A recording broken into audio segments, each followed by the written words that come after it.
This week on the Separatist Dreadnaught series, we're going to be working on the frame and how that's going to come together. So I know it's been a minute since our last Separatist Dreadnaught update, and I do apologize for that, but the honest truth is I was lacking in funds since my college payments is due soon, and I'm not taking any loans on my college payments, so I'm paying for it all out of pockets. So I haven't really had the funds to work on this project. But now that has all changed. The college payments have been paid, and it's time for me to begin working on this build once again. But with that, let's get into this update without further ado.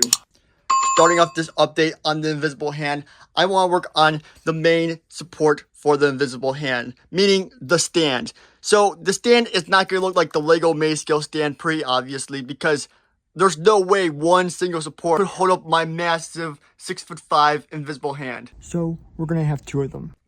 One right here where I can split this in half and just basically put one in, and then maybe one towards the end over here. But also remember that we're going to have a split in the invisible hand right here. So it's going to make it a bit difficult with the ways of support because we won't be able to run Technic beams through this section since they're going to be able to split in half to fit in my car. Also, for the coolness effect of having the ship just break in half, which I think is amazing. So yeah, it's definitely going to be difficult to try and make this work, but we're going to give it a shot and see how we can do. At least on the bright side, we have a whole bunch of parts to help us out. So I started off with these 4 supports that I want to have for this central core. However, the hard thing to decide is whether I want them running through my hallway or not. You see, down the center of this gorge, I'm planning on having a hallway that goes from basically the end of the hangar to the front of the bridge, with several rooms on each side. But if I put them in the center, it might cause some problems for the hallway later on. So I'm not sure what I should do, because if I put them too far out, then it's going to look a little bit weird on the invisible hand. So I'm leaning towards putting them on the inside, and for the hallway, we'll just have to build some really crazy technical contraption to make this thing go around. As for the design of this column, I gotta say I took a lot of inspiration from the Lego Vanture playsets because they have a similar support structure, except mine's gonna be a lot more thick and a lot more big and basically just a lot stronger because it's such a big vessel that we're going to be supporting underneath all of this weight. Okay, we've made some beautiful progress here. We got a really strong support stand, which we're going to towel off eventually. Obviously, I don't have towels on me right now, otherwise it would be toweled off. And we have yet to really finish up the base, but I think this is a really strong support structure we got going already for the first floor of the invisible hand. I'm very happy about that because last time in the Venture, we didn't do this much technical planning in the support beams, and it didn't turn out too well. So this time around, we're doing things a lot better, and I'm very happy about how efficient this is coming along. I mean, it's just so strong right now. Like, I can feel the grip of this, and I can feel, like, that this structure is not going to, move around too much. So the next difficult problem for me to figure out is where I'm going to place this second deck. Like, what level am I going to place it at? Because we can't have the ship looking too deformed on the outside, and where we place this deck is very important. So what I was thinking was I would try to measure it out by using this curve right here and try to see like where I need to be to make this curve look accurate on the outside of the ship. And from my approximations, I believe that this thing should probably be at least this high, if not a little bit higher. It's a little bit disappointing because that's only the height of like a battle droid, so we won't be able to put much down here, but at least it will look accurate on the outside. As of this moment, I was starting to run out of parts, so I had to steal a few from the Venator, but the Venator is very destroyed, so it wasn't too terrible. But it was very crucial for me to take a few of these parts because this is the core structure, and there's no going back on it once I set it down because it's super hard to take apart. So I figured this would be a good point to take a break just to show you guys the progress we have made. I am very happy with how this column is coming out. It's holding up so much and it's doing a great job of doing that. There's a lot more refinements to be done to it, like it has to be toweled off, and we're missing a lot of parts for the bottom of it. Heck, I even got printed towel on there. But overall, I'm very happy with how this is looking. We got the cross lateral bracing on the bottom and the top of each of one of these decks right here, and on the bottom as well, we also got that cross lateral decking going on, and I'm very happy with that. The reason why I'm not expanding it more is because I know there's more work to be done.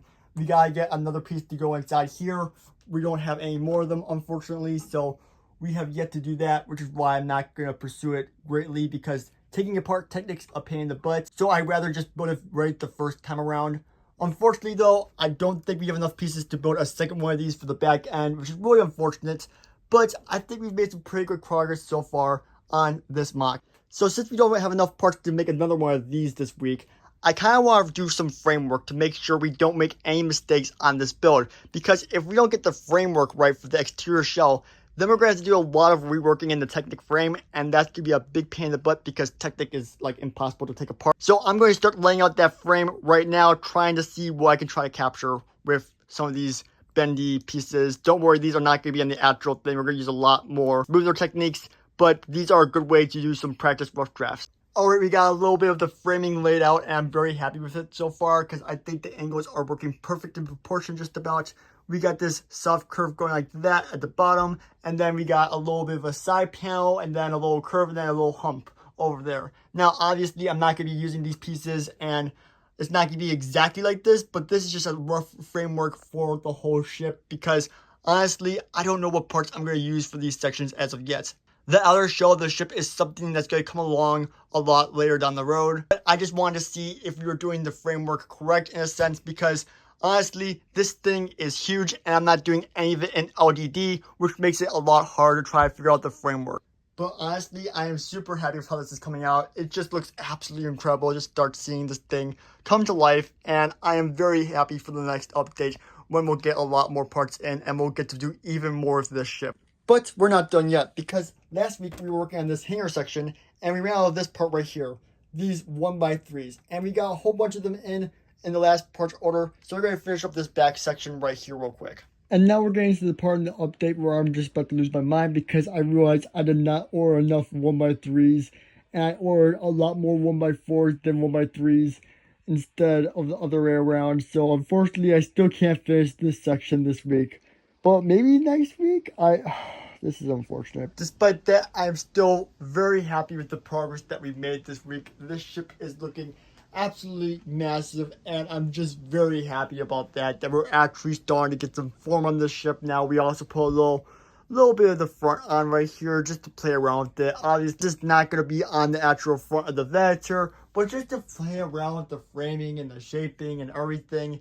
It's just so fun, and I'm super excited for how this mock is going to come out. But that's going to wrap it up for this week on the Separatist Dreadnaught series. Thank you all for watching. Make sure to smash that like and subscribe button down below so you can stay notified on all of the newest Separatist Dreadnaught updates. We'll hopefully have another one out in the next week or two. And that's it for now. Peace out and goodbye.